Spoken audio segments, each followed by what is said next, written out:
Convoqués pour la deuxième étape du projet, les jeunes jurés des 3 lycées monégasques se sont tous réunis pour faire le point sur leur lecture des 7 ouvrages sélectionnés. Au programme, apprendre ce qu'est une critique littéraire, mais aussi réaliser un abécédaire pour préparer au mieux la prochaine étape. Alors, l'abécédaire, c'est un exercice classique en littérature. Aujourd'hui, chaque groupe de lecture par œuvre va essayer de trouver des mots-clés pour dresser une sorte de carte d'identité, à la fois encore à nouveau personnelle et collective, d'un roman, du roman qu'ils ont lu.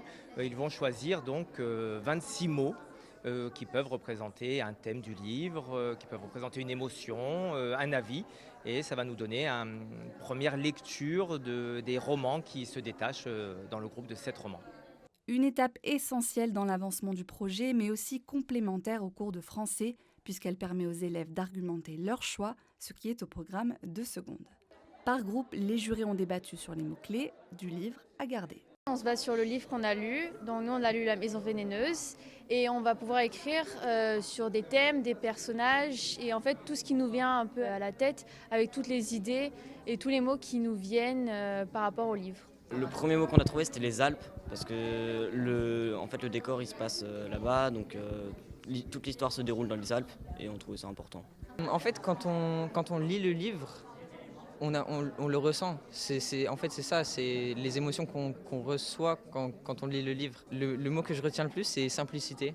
Parce que en fait, c'est justement ces 4 personnes qui se racontent un peu leur vie après leur journée de travail, au milieu de leur vie justement. C'est comme nous en fait. Voilà. On porte plus d'attention à cette lecture-là parce que en fait, on se met à la place de cette personne qui écrit un de ses premiers livres ou même son premier livre. Et en fait, on se dit que c'est une grosse épreuve, quoi, et qu'il faut avoir un jugement assez tolérant.